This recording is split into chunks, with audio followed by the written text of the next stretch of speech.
이번 영상은 전 영상에 이어서 파나이 카티클란에서 바탄가스까지 이동하는 여정을 보여드리도록 하겠습니다. 감기 때문에 코맹맹이 소리가 좀 나는데 양해 부탁드리도록 하겠습니다. 간단히 아침 식사를 하고 출발하려고 하는데 비가 조금 부슬부슬 오긴 했지만 한국까지의 거리가 짧아서 저희는 우비를 입지 않고 출발하기로 했습니다.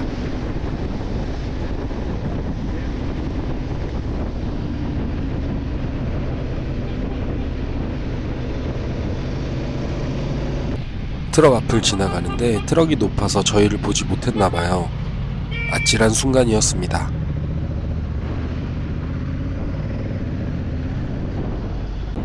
전날 도착할 때는 어두워서 잘 보이지 않았는데 다시 보니까 옆에는 공항이고 다른 옆쪽은 바다였습니다. 날씨가 흐려서인지 보라카이 섬은 잘 보지 못했어요.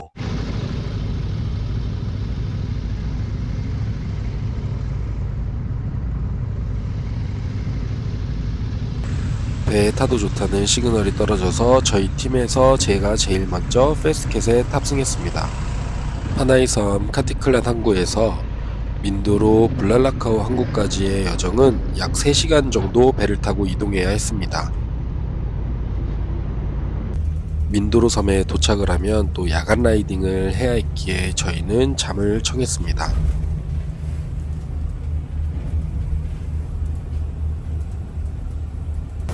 이 큰 배에 차를 꽉 채워서 이동을 하고 있었어요. 비도 오고 파도도 조금 심하게 치고 있었습니다. K가 화장실을 다녀오면서 찍은 영상인데 너울이 심한 편이어서 제대로 걷기가 힘들 정도였습니다. 배가 양옆으로 기울면서 커튼이 움직이는 게 보이시나요? 사실 객실에서 오토바이가 넘어지진 않을까 걱정하고 있었는데 패스트캣 선원들이 아주 단단히 고정시켜 놨더라고요. 민도로 블랄라카오 항구에 거의 도착할 때쯤 비가 많이 내려서 우비를 입고 출발하기로 결정을 했습니다. 우비를 지참하지 않았던 젠리와 라이더 인 프로그레스는 비닐봉지를 이용해서 비를 막아야만 했습니다. 민도로 블랄라카오 항구에서 바탄카스로 가는 배를 탈 수 있는 깔라판 항구까지의 거리는 오토바이로 약 4시간 정도 걸리는 거리였습니다. 영상을 보시면 제 디스플레이에 저렇게 파란색으로 보여지는 부분이 있는데 비가 와서 그런 건지 아니면 제 키패드에 이물질이 끼어 있는 건지 자동으로 OK 버튼이 눌리면서 여태까지의 라이딩 기록이 사라지고 말았습니다.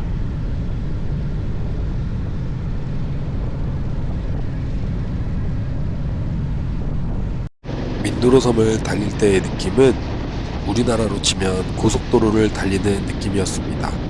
도로 자체가 커브길보다는 일직선으로 뻗은 도로가 거의 대부분이었습니다.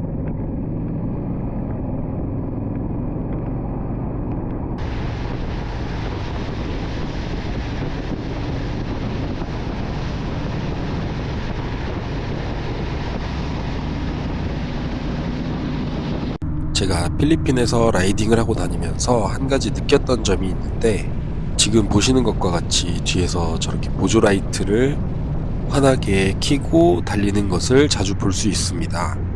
우리나라 사람들이었다면 바로 멈추어서 시비거리가 될 수 있는 상황인데도 필리핀에서는 그런 일이 일어나는 것을 한 번도 보지 못했습니다. 아마 제 생각에는 문화 차이이기보다는 날씨가 워낙 뜨겁기 때문에 차량에도 틴팅을 진하게 하는 경우가 많아서 운전자도 차량 안에서 보았을 때 강하게 보이지 않기 때문에 상대방에게도 컴플레인을 하지 않는 듯한 생각이 들었습니다. 그래도 저는 반대쪽에서 차량이 오거나 오토바이가 오면 보조라이트 밝기를 줄이거나 꺼주는 경우가 대부분입니다.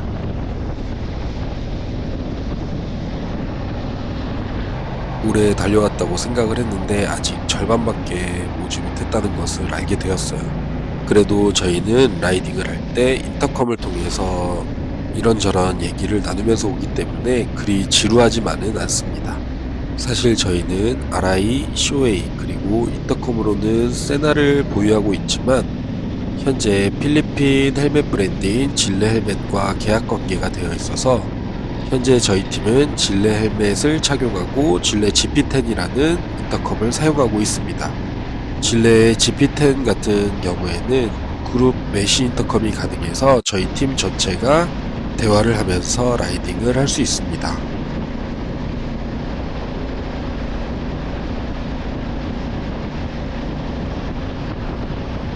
드디어 깔라판 항구 근처에 있는 주유소와 식당이 있는 곳에서 쉬어가기로 결정을 했습니다. 이렇게 넓은 주차장과 식당이 있는 주유소는 필리핀에서 처음 봤습니다.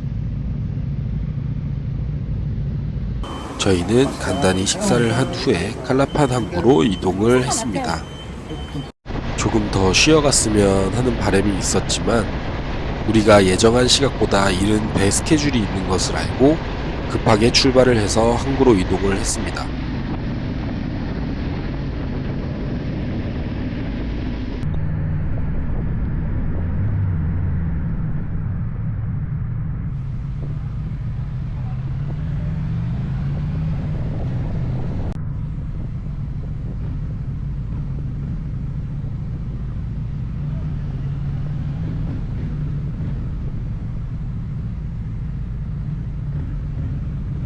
제가 왜 저 라이더들한테 인사를 했냐면 저희가 항구 가는 길을 잘 찾지 못해서 저분들이 에스코트를 해주었습니다.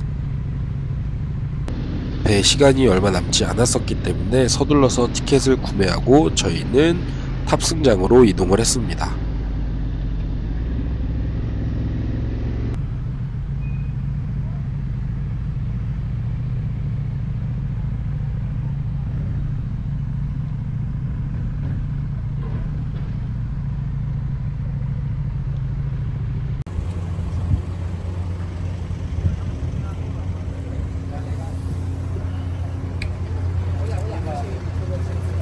비가 와서 노면이 젖어 있기 때문에 배에 탑승을 할 때도 아주 천천히 탑승을 해야 합니다.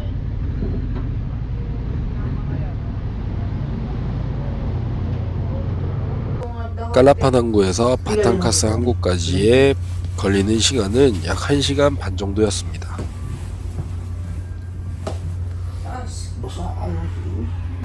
드디어 세부에서 출발한 지 이틀 만에 바탕카스에 도착을 했습니다.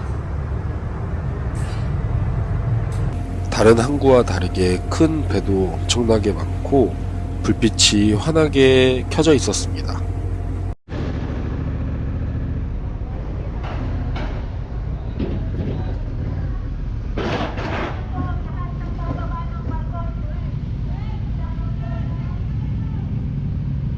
바탕카스에 도착을 했을 때 비가 오지 않아서 저희는 우비를 입지 않고 라이딩을 했습니다.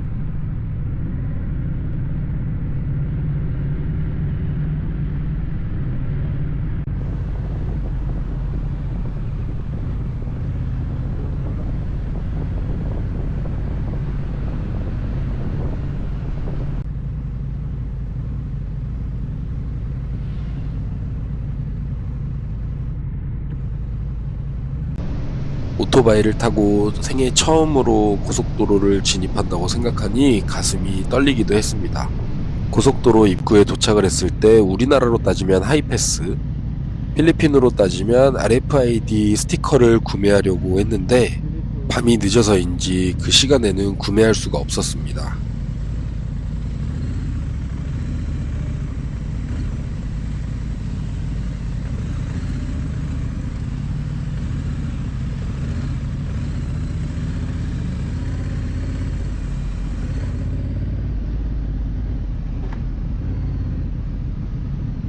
우리나라와 마찬가지로 한 대씩 줄을 지어서 통과를 하게 되는 방식이었습니다.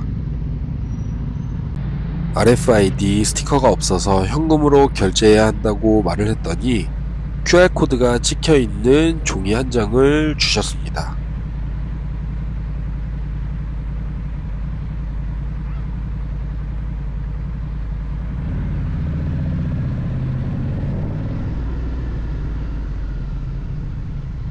우리나라 고속도로와 마찬가지로 규정속도를 준수해야 하고 만약 이를 위반할 시에는 아주 엄격하게 처벌을 한다고 합니다. 차선에 따라 추월 가능한 차선이 있고 규정 속도는 시속 100km입니다. 보시는 바와 같이 옆에 경찰차가 많이 서 있는 것을 볼 수 있습니다.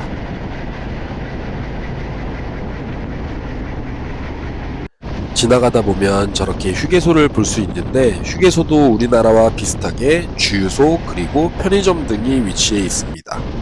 우비를 안 입은 상황에서 갑자기 비가 많이 와서 온몸이 다 빗물로 젖었습니다. 고속도로에서 진출을 할 때 K가 먼저 두 오토바이에 대한 금액을 지불해 주었습니다.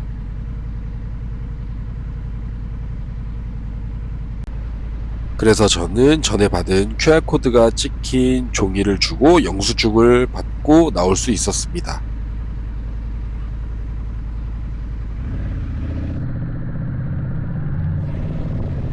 바탕카스 산토토마스 시티에 도착을 해서 호텔 쪽으로 가고 있었는데 봉고차 한 대가 길에 전복되어 있었습니다.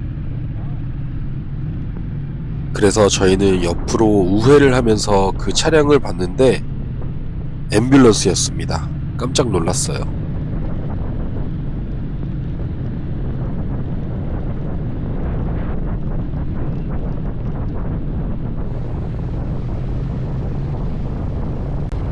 호텔 근처에 거의 도착을 했을 때 저희는 저희가 참석할 바탕가슬룹 2025 무대 설치하는 곳을 볼 수 있었습니다.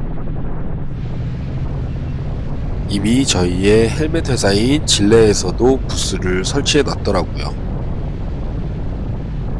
드디어 길고 긴 여정 끝에 저희가 묵을 호텔에 도착을 했습니다. 여기까지 오는 동안 비도 많이 오고 몸도 힘들었을 텐데 우리 모두 다 안전하게 도착을 해서 다행이라고 생각을 했습니다.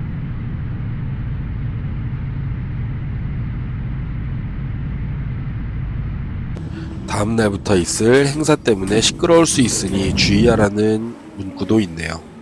다음 영상은 바탕가슬룹 이벤트를 보여드리도록 하겠습니다. 감사합니다. 안녕.